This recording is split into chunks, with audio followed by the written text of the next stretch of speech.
Sauda a Santa Igreja com a paz do Senhor, amém? Amém! Maravilha! Desde já, queria primeiro agradecer a Deus por até que Ele tem nos ajudado, tem nos sustentado e tem dado essa oportunidade, porque se não fosse Ele, hoje eu não estaria aqui. E também ao meu pastor pela confiança que Ele tem me dado e ao meu líder, né, por ter deixado eu entrar na mensagem nesta noite. Amém? Sem muitas delongas, vamos na palavra. Se encontra em Gênesis capítulo 12. Aleluia! Glória a Deus! Aleluia! Aleluia! Glória a Deus! Aleluia! Vou ler apenas o versículo 1, 2 e 3. Amém? Vamos estar lendo para que nós possamos ganhar tempo. A palavra do Senhor nos diz assim: Deus chama Abraão e lhe faz promessas. Versículo 1 diz assim: Ora, o Senhor disse a Abraão: sai-te da tua terra e da tua parentela e da casa de teu pai, para a terra em que eu te mostrarei, e far-te-ei uma grande nação, e abençoar-te-ei, e engrandecerei o teu nome, e tu serás uma bênção, e abençoarei os que te abençoarem, e amaldiçoarei os que te amaldiçoarem. Amém? Podem tomar nossos assentos em nome de Jesus.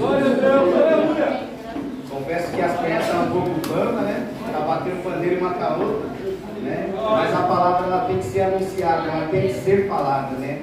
Até a gente fica com vergonha, fica com receio de subir ao altar do Senhor, mas quando a gente, pelo menos eu falo por mim, que quando eu estava no mundão lá fora, a vergonha que eu passava lá, a gente achava bonito, pelo menos eu digo por mim, né? Às vezes a gente achava que estava abafando, mas pelo contrário, a gente estava sendo humilhado, né? Pelo menos eu mesmo, né? Como acho que muitos também sabem do meu testemunho que eu tive contando aqui na última vez que eu preguei a mensagem, né? Para mim foi a última vez que eu participei do mundo, foi uma humilhação. Em quadro de polícia, em encrenca com o moleque da rua, mais um pouco eu não chegaria nem em casa com vida, mas pela graça do Senhor, hoje eu saí de uma nação.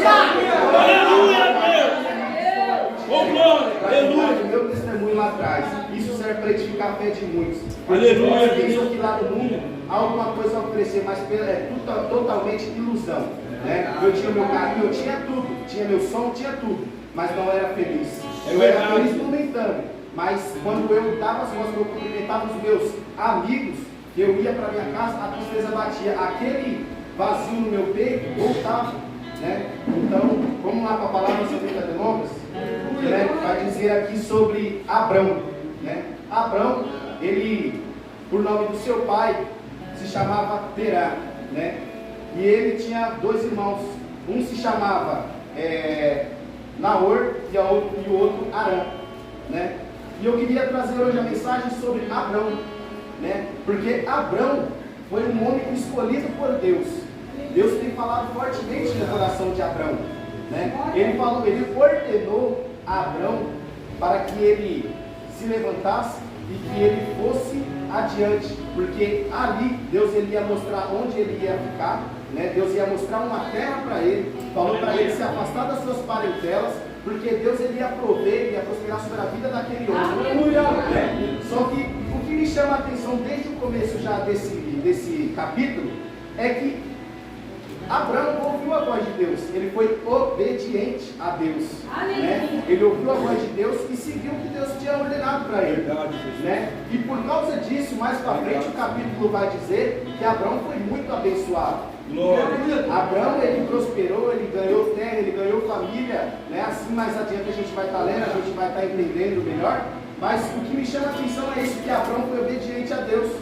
Mas sabe por que muitos crentes hoje passam por prova, não conseguem pegar a chave da vitória? Porque muitas das vezes somos desobedientes a Deus. Muitas das vezes a gente quer pegar as provas do mundo, as provas de tudo lá fora e quer colocar nos nossos próprios braços, e a gente mesmo quer resolver e não quer colocar Deus no meio, né? Como diz em Salmos, né?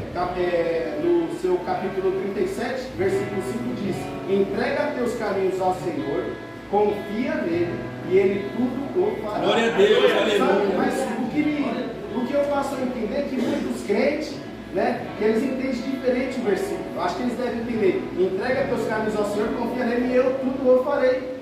Porque eles querem pegar a prova com a mão e quer lutar e quer ainda receber a vitória. Só saiba de uma coisa, a chave da vitória é a obediência. Aleluia! Eu falo isso porque na época em que Jonas, né, desobedeceu a Deus, muitos sabem, a passagem de Jonas vai nos falar que Jonas foi ordenado a ir para Nínive. Só que Jonas comprou a tua passagem e quis para ir para Tarsis, contra a vontade de Deus. O que Deus tinha mandado fazer, ele não fez, ele quis fazer a tua vontade. Mas ali mais para frente vai nos dizer que Deus ele levantou um mar revolto, começou a dar tempestades, o barco começou a querer tombar. Aqueles homens que estavam junto com Jonas no barco começaram a jogar suas cargas dentro do mar para poder dar uma aliviada, né? E ali, quando aqueles homens viram que não tinha mais o que fazer, que eles começaram a perceber que era alguma coisa com Deus, o que eles fizeram? Eles foram na proa do barco, e ali eles encontraram Jonas, e ali eles conversaram com Jonas e falaram: o erro acho que está em você, viu? E aí Jonas, sabendo que tinha feito o erro, se arrependeu. Ele falou: olha, façam o seguinte, me pega e me joga dentro do mar que tudo vai se acalmar. Só que Jonas já sabia porque tudo aquilo estava acontecendo, só que ele quis se esconder na proa do barco. Ele quis achar que Deus ia prover alguma coisa para a vida daqueles homens. Mas enquanto Jonas não caiu dentro do mar, a tempestade continuou. Quando ele caiu dentro do mar, Deus ele acalmou a tempestade, Deus voltou ao normal. E vai nos dizer mais à frente que pela permissão de Deus, Jonas ele entrou dentro de uma barriga de um grande peixe. Só que ao entrar na barriga de um grande peixe, ele ficou por 3 dias e por 3 noites. Coisa que peixe hoje em dia eles não ficam com 3 dias e 3 noites algo dentro da sua barriga, ou eles vomitam ou eles jogam fora. Só que isso vai nos dizer que isso é a importância da obediência. Porque se Deus permitiu ele ficar 3 dias e 3 noites, foi permissão de Deus. Então nós possamos ser obedientes a Deus, ouvir a voz de Deus. E não queremos resolver as coisas, as provas, pegar na mão e querer resolver por conta própria e esquecer o nosso Deus. Porque se isso tudo aconteceu, é permissão de Deus, eu creio. Em nome de Jesus. E ali depois que Jonas saiu da boca daquele grande peixe por 3 dias e por 3 noites, Deus ainda, pelo que eu pude entender, deu mais uma oportunidade a Jonas. Porque quando ele falou: Jonas, vai para Nínive, ele se arrependeu, comprou tua passagem, foi para Nínive e ouviu o seu Deus. Amém? Amém? Então isso eu quero entregar à igreja, que isso muitas das vezes esse é o preço que a gente paga pela desobediência, por tudo que a gente quer resolver por conta própria, sem colocar o nosso Deus no meio, né?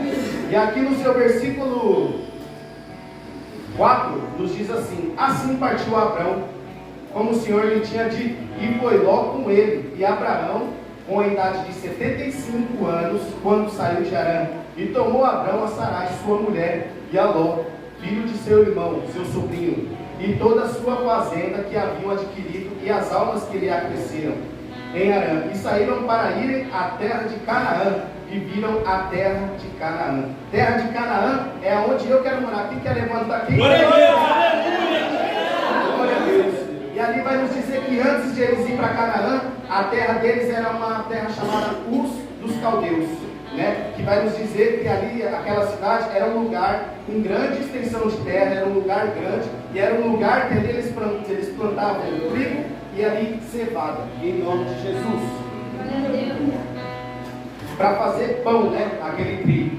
Amém? Amém. E aqui vai nos dizer,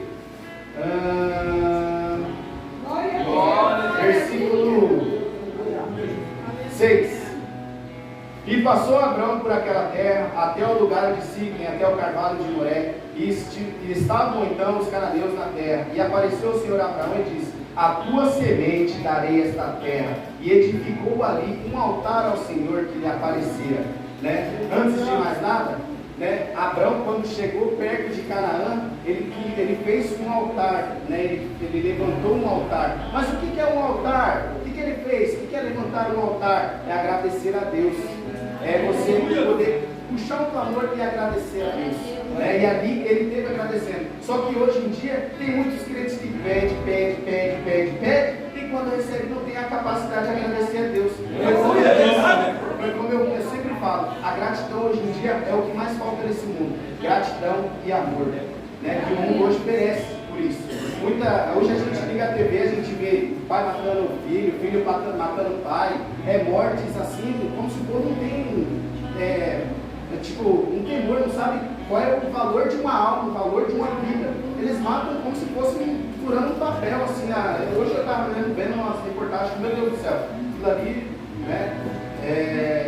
E ali vai nos dizer, né, que ele criou esse altar, né? E é algo que, igual eu falei, muitos hoje pede, recebe e não agradece a Deus. Muitas vezes somos ingratos ao Senhor. Só que eu, particularmente, eu sou grato ao Senhor pelo fôlego de vida e por tudo que Ele tem feito na minha vida. De onde eu estou grato ao Senhor a partir daí. Tudo que Ele acrescentou na minha vida, eu só tenho a agradecer. Como diz em Mateus 6,33,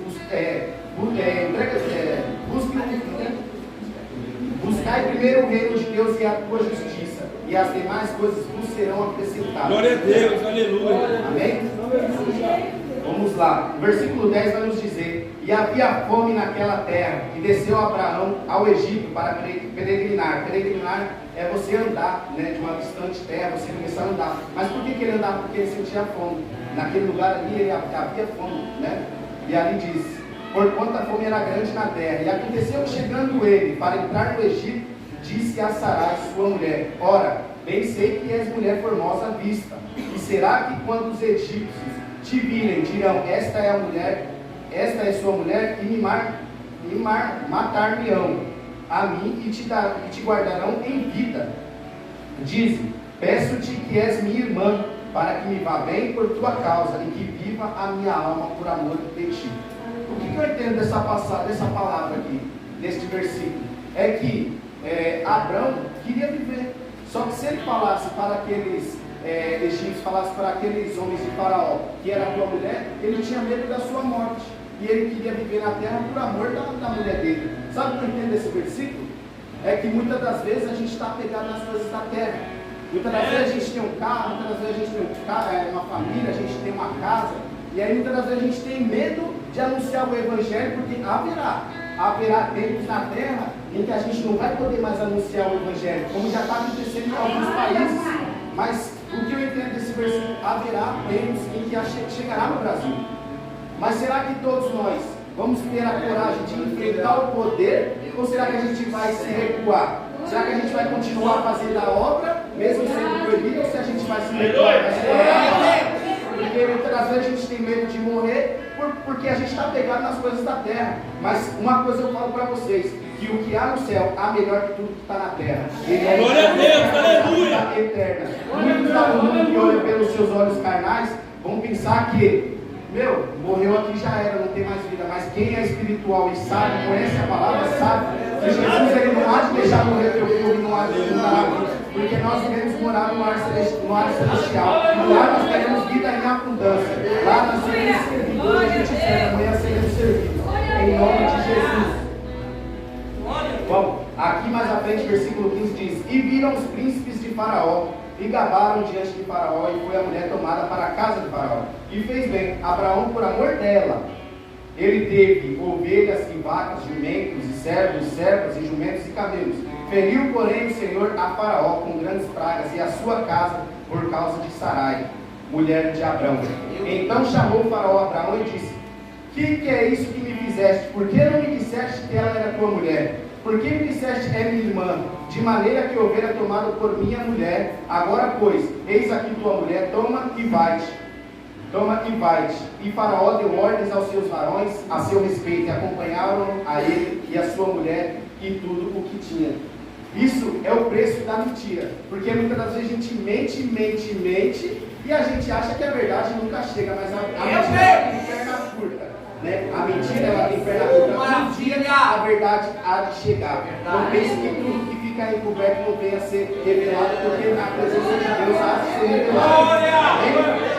E aqui vai nos dizer que Abraão volta do Egito, né? Com tudo que ele tinha. Mas por que ele volta do Egito e volta de tudo? Porque ele tinha mentido. Amém? Mais à frente diz: subiu pois Abraão do Egito para a banda do sul e sua mulher, e tudo que tinha, e com ele Ló. E Abraão, muito rico em gado, em prata e em ouro, e fez suas jornadas do sul até Betel, até o lugar onde ao princípio estivera a sua tenda entre Betel e Ai. até o lugar do altar que Dantes ali tinha feito. E Abraão invocou ali o nome do Senhor. Ali, Abraão ele volta a falar com o Senhor, né? Acredito eu que ele deve ter pedido perdão ao Senhor pela tua mentira, conversou com o Senhor, edificou um altar ali e conversou com o teu Senhor. Amém? E ali vai nos dizer que Ló também tinha ido com Ló também foi com Abraão. Ló saiu junto com Abraão e foi para onde ele tinha ido. Ou seja, ele estava acompanhando, né? Por ser filho, né? Acho que não sei se ele tinha medo, mas enfim, caminhava junto com teu tio. Mais à frente vai nos dizer: e houve contenda entre os pastores, versículo 7, entre os pastores de gado de Abraão e pastores de gado de Ló, e os cananeus e os fariseus habitavam então na terra, né? Aqui mais para frente vai nos dizer que Abraão e Ló se separaram. Mas por que se separaram? Porque os dois eram bem de bens. Então, como aquela terra não tinha espaço para os dois habitar, até porque Ló ficava junto com Abraão, sabendo que ele tinha muita coisa e ele também, então eles quiseram, né, como eu posso dizer, prosperar os dois juntos, vendo que Abraão era aqui, ó, junto com Deus, e ele não tinha nada, nenhum compromisso com Deus, ele queria ficar junto com Abraão para compartilhar toda a porção que ele recebia de Deus. Só que aí mais para frente vai nos dizer que aleluia, aconteceu que ao eles se separarem, Abraão, né, Deus fala a Abraão: ei, olha toda essa terra, você vai escolher, você vai ficar no seu, não, minto, antes um pouco, vai nos dizer que Abraão fala para Ló: ó, vamos se separar, né? Você pega teu rebanho, eu pego o meu. Se você escolher a tua direita, eu escolho a esquerda. E se você escolher a esquerda, eu escolherei a direita. Amém? Só que aí mais para frente vai nos dizer que Ló levantou seus olhos e viu a formosura da terra, né, de Sodoma e Gomorra. Quando ele olha aquela terra, ele viu tudo aquilo prosperando, ele viu tudo aquela terra linda, bonita. Ele levantou o teu olho e ele se agradou, ele viu aquelas coisas com seus olhos carnais. Só que Abraão, antes de escolher, ele ouviu a voz de Deus, e Deus falou: olha, filho, mesmo que essa terra está desse jeito, saiba que aqui não haverá tanta geração da tua parte, que vai ser como um pó, né? De tanta geração que tu vai gerar, e aqui você vai ser próspero, aqui você vai ser abençoado. Ou seja, muitas das vezes nós olhamos nos olhos carnais as coisas bonitas, mas a gente não ouve espiritual, a gente não ouve as coisas de Deus, o que Ele tem preparado para nós. E Abraão, mesmo escolhendo aquela terra feia, né, mas ali Deus prosperou sobre a vida dele e Deus abençoou a vida dele. E Ló, olhando a sua doçura da terra, escolheu Sodoma e Gomorra. Só que mais para frente vai nos dizer que aqueles homens daquela terra, eles eram tão maus, que Deus permitiu que aquela terra fosse destruída. E Ló, tudo que tinha perdeu. E Abraão, mesmo escolhendo aquela terra, ele foi abençoado por Deus. Porque ele ouviu a voz de Deus, como eu disse no começo, o preço da obediência e da desobediência. Nesta noite, nós possamos ser obedientes a Deus e ouvir mais a voz dele, porque o que ele tem preparado para nós é mais do que a gente tem esperado. Amém? Assim eu agradeço a minha oportunidade e desde já eu agradeço ao meu líder e ao meu pastor. Em nome de Jesus.